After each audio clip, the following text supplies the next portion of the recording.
Assalamualaikum. Beneran, berdasarkan penelitian di Pakistan, di Cina, di Amerika, Eropa sana, kalau kelasnya baru intermittent fasting 30 harian atau 29 hari atau sekitaran 4 minggu, itu baru setengah jalan. Konteksnya ini nggak mesti puasa muslim, puasa Ramadan yang kemarin ya, termasuk juga yang medical fasting seperti yang sering kita ulas. Ya, fakta empirisnya mestinya dapat tahu kan ya, banyak orang ngarep bisa turun berat badan seiring puasa Ramadan. Ternyata ya gitu deh, gak lama setelah lebaran, itu berat badan balik semula. Ada yang ngarep, healingnya yang jos, maka kumat lagi, kolesterol baik, tensi, gula darah, linu-linu, ternyata ya sama juga. Pas Ramadan aja rada mending, tapi nggak lama setelahnya, pletis balik semula. 90% tuh kayak gitu kejadiannya, benar nggak? Kenapa bisa begitu?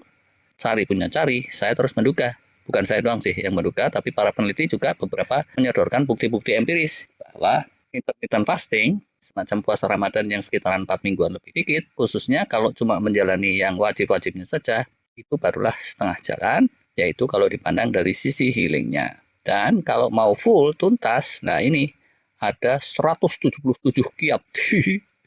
Nggak sampai segitu, ding, cuma dikit kok. Kiat pertama nih, luruskan niat yang benar. Jadi, selain ingin menyasar target spiritual, diniatkan aja sekalian untuk healing kesehatan. Kemudian yang kedua, praktekkanlah lebih dari sekedar yang wajib.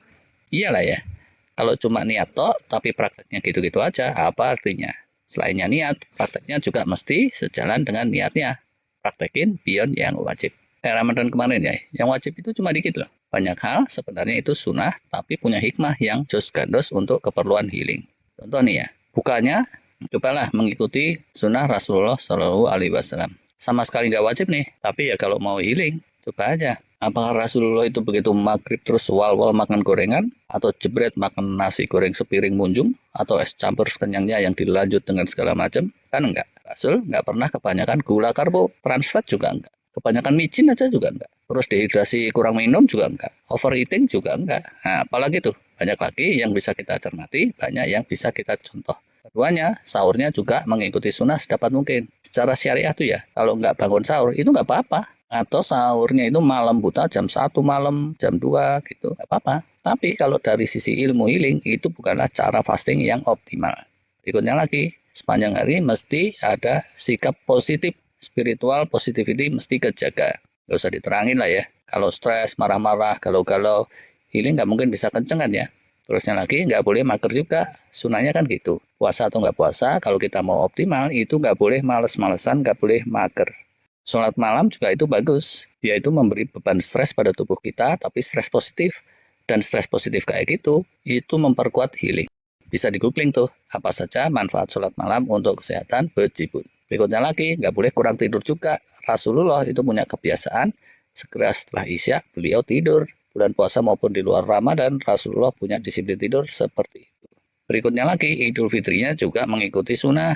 Rasulullah nggak pernah tuh uyel-uyelan ikut arus mudik. Tapi dalam kaitan healing, bukan sisi itunya sih ya yang mesti jadi sorotan. Tapi sisi sosialnya misalnya, sisi silaturahimnya, sisi berbaginya, sisi diet makannya di hari raya, dan lain-lain yang kira-kira terkait kebiasaan sehat.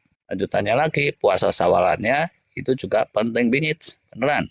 Kalau Ramadan itu bisa dibilang setengah jalan, 50%, terus ditambah sunah-sunah selama Ramadan itu bikin jadi 3/4 atau 75%, bisa jadi yang bikin 100% amalan di saat syawalnya itu. Tapi amalan kayak apa sih yang bikin syawalan bisa menuntaskan hingga 100%? Nah, ini mestinya kita cari bersama. Hidup ini isinya ujian kan ya.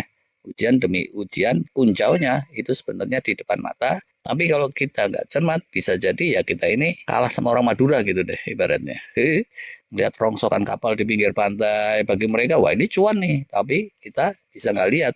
Terkait syawalan dan fasting juga kayak gitu kira-kira. Sunah-sunahnya itu semua well documented sejak 15 abad yang lalu. Seliweran diomongin orang-orang yang berilmu sehari-hari, tapi bisa aja kita nggak bisa nangkep inti-inti.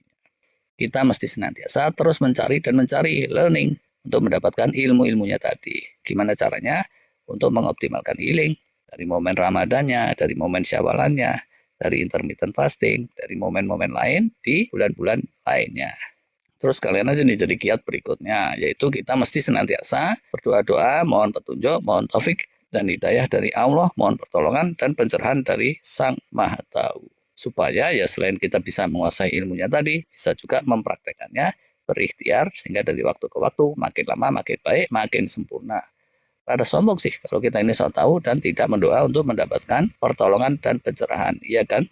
Dan ini tuh bukan sekedar alasan spiritual, apalagi mistis, enggak. Ditinjau dari sisi psikologis dan ilmiah, kata-kata dan doa yang diulang-ulang itu memberikan efek sugesti yang dalam benar. Lambat laun, dia akan memberikan semacam bio-instruction gitu kepada segenap sel di tubuh kita. Dulu udah pernah kita ulas. Bio-instruction ini kalau beneran meresap ke segenap sel, efeknya dahsyat. Seolah kita nggak ngapa-ngapain pun, tahu-tahu urusan beres. Sel-sel bergotong royong menormalisasi apa-apa yang perlu dinormalisasi. Terakhir nih ya, walaupun intermittent fasting yang 30 hari itu kehitung setengah jalan, itu bukannya sia-sia. Emang sih, dalam waktu kurang dari 2 bulan setelahnya, tubuh balik semula. Tapi lumayan kan ya, dalam setahun ada 3 bulan yang kita dalam kondisi bagus. Tahun depannya gitu lagi, dan seterusnya. Oke lah, terima kasih.